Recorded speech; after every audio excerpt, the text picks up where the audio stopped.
Votarían, fíjate, por el PRI, el 9%, por el PAN, el 9%, y por Movimiento Ciudadano, ese partido que ganó más que un solo distrito de los 300 distritos en 2024, el 7%. O sea, cae 4 puntos porcentuales, para ser muy concreto, del 11% al 7%, una caída brutal. Parece que hay un miedo muy grande. Y ya no que decir con qué partidos se identifican, fíjate, aquí el PAN cae al tercer lugar, Morena 47%, el PRI con el 11%, y el PAN ahí en el fondo del basurero de la historia, con el 9%. Entiendo perfectamente bien cuál es la desesperación que tienen, se acerca el 2027 y simple y sencillamente nada les ha funcionado, ni las mentiras, ni las verdades a medias. Luisa, están copiando la figura de coordinadores de defensa, el del PAN, corrígeme, es de la patria y de la familia. Tenemos que defender a la patria, familia y coordinadores de defensa de la patria, ¿por qué hacen lo mismo que criticaban? No, más allá de hacer lo mismo, lo que queremos hacer es encontrar a las y los mejores ciudadanos, que ellos sean capaces de permitirnos, o más bien, que nos permitan llevarlos frente a las y los mexicanos. Entonces reconocen que el método de Morena ha sido efectivo. Lo estamos haciendo, vamos a hacer mesas de debate. ¿Cuál es la diferencia? No, pues que ellos tienen narcopolíticos y nosotros estamos buscando a los buenos. Genaro García Luna y Felipe Calderón. Pero en la práctica el método que utilizan es el mismo. Nosotros estamos viendo la forma de organizar de tal forma que tengamos a las y los mejores ciudadanos. Eso es lo importante. Aunque eso implique copiar lo que han hecho. Pues mira, él se muere de la risa, pero lo cierto es que ya le demostré con... Iniciamos el día de hoy, amigos y amigas, y veremos la desesperación, cómo quedan al borde del llanto, vocera panista, donde las encuestas no les favorecen en lo más mínimo. Arturo habla duro y contundente con argumentos y, lo más importante, encuestas serias le demuestran que inclusive la oposición, si fuera junta, le van a dar la paliza de su vida en el 2027 y ya no te cuento del 2030. Por si fuera poco, hay que recordarles que andan muy pero muy nerviositos porque saben que en el 2027 perderán el registro en varios estados y en el 2030, ya sea que desaparezca el PRI o el PAN, son excelentes noticias para el pueblo mexicano. Veamos y escuchemos la desesperación, cómo se escucha al borde del llanto. Ahorita lo platicamos. La 4T para esta figura previa a lo que eventualmente podría llegar a ser una candidatura. Hoy tocó el turno de Baja California Sur y Aguascalientes. Arturo, la pregunta estaba envuelta en ti. ¿Te vas a ir a inscribir? ¿Te inscribiste en Aguascalientes o no te inscribiste en Aguascalientes? No lo he hecho. El día de mañana voy a dar una rueda de prensa a las 10:30 de la mañana en el Senado de la República para dar a conocer exactamente cuál es la decisión que voy a tomar. Pero adelántanos algo. Les puedo adelantar que nosotras y nosotras no estamos por el cargo, estamos por el encargo, y que la decisión que tomaré será sin duda la que más beneficie al movimiento.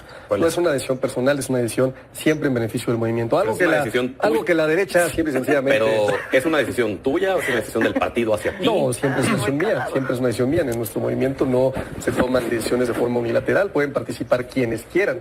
Depende de nosotros ponderar qué es lo que más le beneficia al movimiento. Y en esa lógica yo he tomado una determinación que el día de mañana daré a conocer a las 10:30 de la mañana. No nos quiso adelantar nada, Luis. Va por la alcaldía Cuauhtémoc. Ándale. Vas por la alcaldía Cuauhtémoc. El día de mañana vamos a ver. Yo quiero hacer una apuesta en esta mesa. Vamos a ver de que va por la alcaldía Cuauhtémoc. ¿Qué quieres poner sobre la mesa para apostar? ¿A quién? ¿A Luisa? Bueno. No, a mí, ¿por qué me van a poner? No, para que sea contigo la apuesta.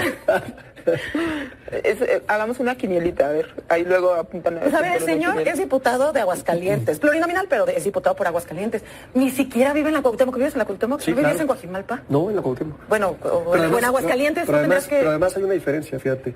A diferencia de la alcaldesa actual que vive en Polanco.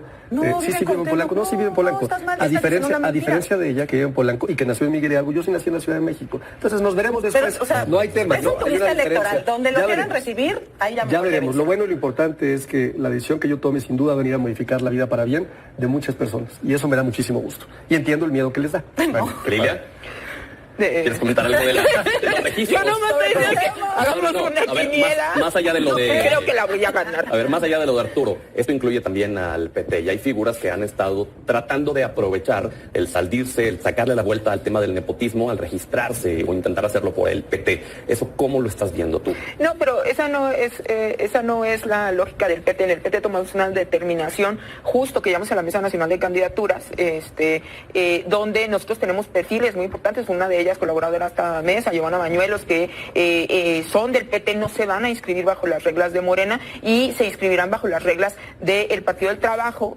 como lo hará nuestra querida Giovanna el sábado de esta semana. Nuestro alcalde de Los Cabos, Cristian Agúndez, que se registró por Baja California Sur, y que son perfiles del PT, y que es por eso que se abrieron estas mesas, vamos a decir,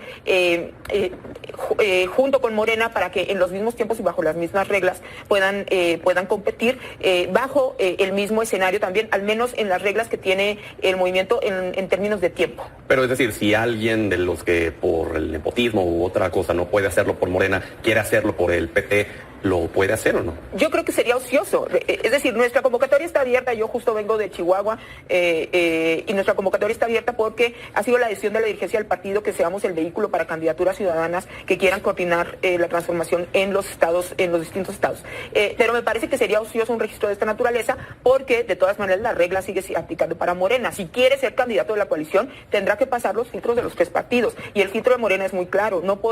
Morena no acompañará a una coalición donde el candidato o la candidata tenga vínculos de nepotismo, eso está dicho. Y eso marcará entonces las rupturas que puedan, bueno, por decirlo de alguna forma, o ir solos. Yo creo, exacto, yo creo que eso determinará si el partido decide, en el caso del Verde, por ejemplo, el tema de San Luis, claro, etcétera, etcétera. En el caso de nosotros hemos dicho que vamos en todas las candidaturas, siempre y cuando las reglas sean iguales para todos. Juan, sé que a ti no te gusta comentar de la vida interna de otros partidos, pero ¿quieres agregar algo? No, pero en este caso sí es importante, Pedro, porque no es importante la vida de los partidos, sino hasta que trasciende al orden constitucional o cuando se falta a la ley. La Constitución marca que el proceso electoral arranca el 1 de septiembre del año anterior a la elección, o sea, arranca dentro de 3 meses, este 1 de septiembre.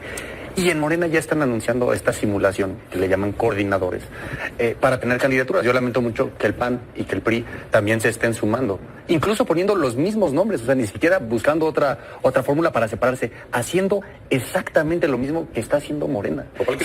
Con la oposición están muy espantados, pero mira, la última encuesta que publicó de las Heras, que es la encuestadora que tuvo más certeza en las elecciones de 2024, dice que si este domingo fueran elecciones para diputado federal, votarían por Morena el 44%, con un margen de error del 3%, la misma gente que votó por nosotros.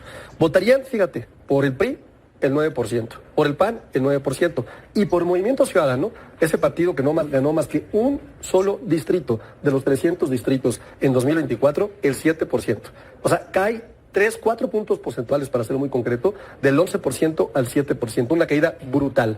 ¿A qué se debe la caída brutal? A los pésimos gobiernos que encabezan los de Movimiento Ciudadano. Tanto en Nuevo León como en Jalisco, banalidad, no terminan obras, tienen serios señalamientos de desvío de recursos a través de empresas extranjeras, gran cantidad de recursos invertidas en pautas publicitarias. Entonces me parece que hay un miedo muy grande. Y ya no que decir con qué partidos se identifican. Fíjate, aquí el PAN cae al 3er lugar, Morena 47%, el PRI con el 11%, y el PAN ahí en el fondo del basurero de la historia, con el 9%. Entiendo perfectamente bien cuál es la desesperación que tienen. Se acerca el 2027 y simple y sencillamente nada les ha funcionado. Ni las mentiras, ni las verdades a medias. ¿Luisa?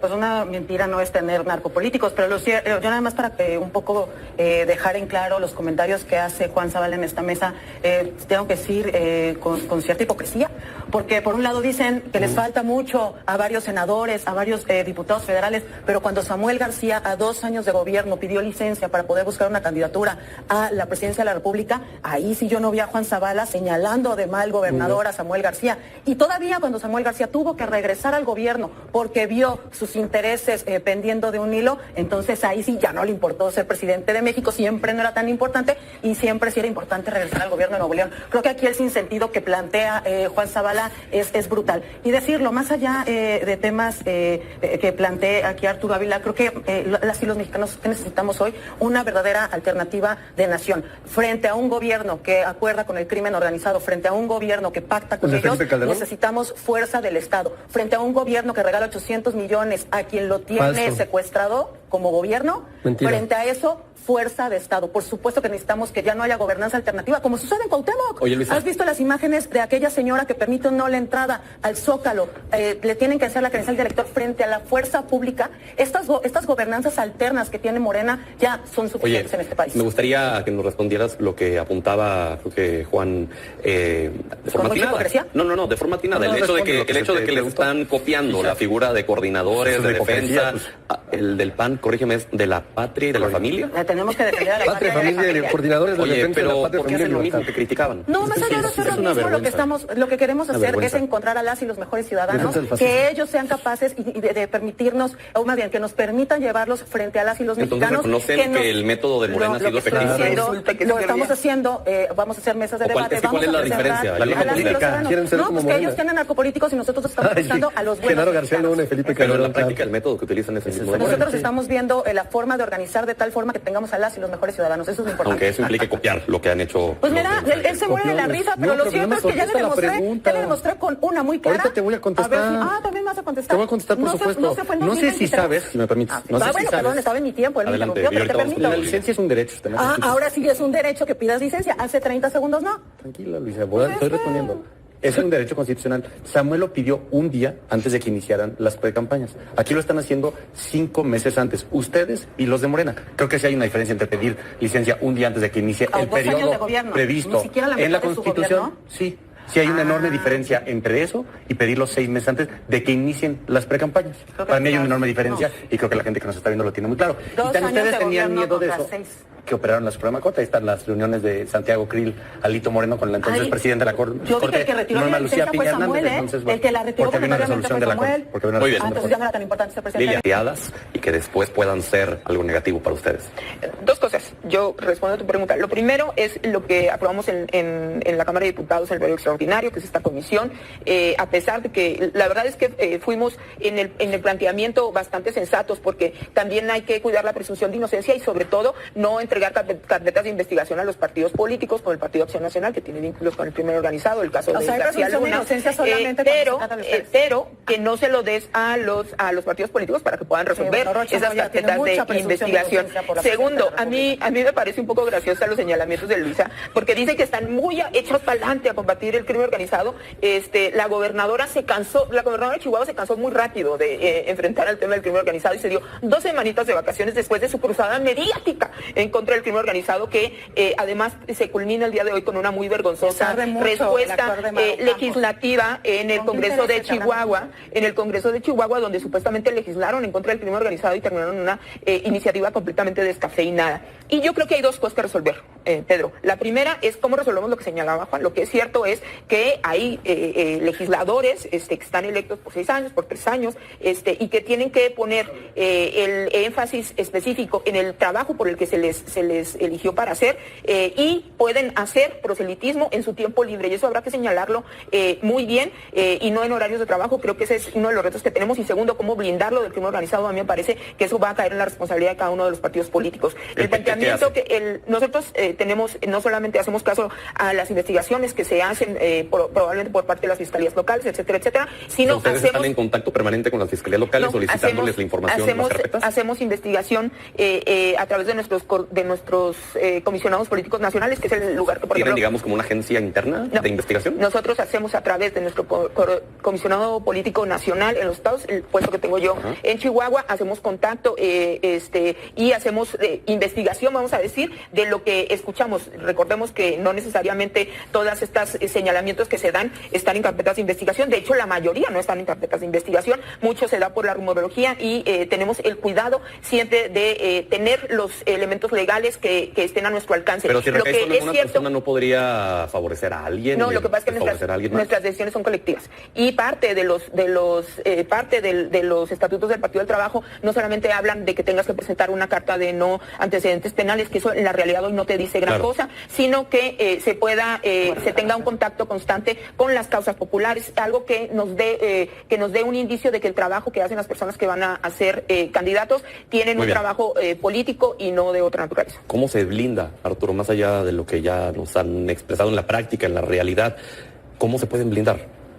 Bueno, yo lo he dicho en múltiples ocasiones, me parece que fue acertada la propia reforma que se envió por parte del Ejecutivo para que pudiera haber efectivamente una investigación a fondo por parte de los organismos más importantes de inteligencia, de lavado de dinero y todas estas, Hacienda, la propia Fiscalía General de la República, para que determinen si existe o no un riesgo razonable de alguna persona que participa. Hoy ya es obligatorio, hoy ya un partido político tendría la obligación de decirle al Instituto Nacional Electoral: me interesa saber si esta persona tiene un riesgo razonable o no. Yo quiero saber quién no lo va a hacer. Pero es opcional, ¿no? Para los partidos. Es opcional, pero me parece que es una enorme responsabilidad, porque si al rato te sale con vínculos con el crimen organizado, pues tendrás que haber dicho: oye, te lo dije, ¿no? Te dijimos que había un semáforo en riesgo razonable. Entonces me parece que es algo que abona, pero que también el tema de que sea voluntario ayuda mucho a evitar que se diga que alguien no pasa por un tema político, porque ese era un riesgo, ¿no? El riesgo es, claro, como la CNI dijo que había un riesgo razonable, lo que están haciendo es pararnos a una candidata o a un candidato. Oye, Arturo, los 800 millones de pesos que se señala que se dieron a la CENTE, ¿fue para que se fueran del primer cuadro? No, a ver, no se dieron, para dejarlo muy claro, es decir, no se entregaron 800 millones de pesos, es una mentira de la oposición. ¿En qué se dio? Se van a crear nuevas plazas para docentes. ¿Queremos nuevas plazas para maestras y maestros? Sí. ¿Sí queremos? ¿Vale la pena invertir en eso? Yo creo que sí. Asignación de horas de trabajo. Me parece que está bien asignar más horas de trabajo. Sí. ¿Hay que pagar por eso? ¿Es deseable que se pague por eso? Sí. Recategorizaciones. Es decir, que hay una categorización que vaya directamente relacionada con las horas de trabajo, con el tiempo que tienen trabajando, que pueda ayudar a que tengan un mejor salario. Sí. Más contrataciones. Sí. Y otras necesidades derivadas del diagnóstico que ha hecho la autoridad federal. Entre ellas, la posibilidad del decreto que ha modificado la edad de la jubilación para irla acercando cada vez más a una edad menor de forma gradual, año con año, hasta el año 2033. ¿Y por qué esa acción no la hicieron desde el principio? Pues me parece que había que sentarse en una mesa en la que lamentablemente había una voluntad del gobierno y tenía que aceptar la CENTE. Es decir, no se podía obligar a que aceptaran estas condiciones. Una vez que estuvieron en la posición de aceptar el diálogo y que me parece que el gobierno dio una cátedra de cómo se atiende un conflicto social y no como lo hacían ellos, reprimiendo, o como lo hacía su aliado el PRI, incluso llegando a gente y a maestros como en la noche de Nochistlán, pues me parece que es muy relevante el resultado que obtuvimos. Pues ya lo escucharon, amigos y amigas, a pesar de las maromas que se están aventando los priistas y panistas, nuevamente hacen el ridículo porque saben que se les viene de la noche. Las cosas como son, la cuarta transformación demostró que está dando resultados y aunque les duele a los priistas y panistas, el 2027, el 2030 va a ser un excelente recordatorio de por qué van a desaparecer de la política mexicana. Amigos y amigas, hasta aquí a mi participación. Si te gustó el video, te invito a suscribirte a tu canal de Legión Vanguardia. Comparto la información para que más gente se entere de esta noticia. Y de favor apóyanos con un poderosísimo like, que nos ayuda muchísimo a que YouTube nos recomiende y que esta información le llegue a muchísima más gente. Amigos y amigas, muchísimas gracias por su tiempo, por su poderosísimo espacio. Nos vemos en la próxima.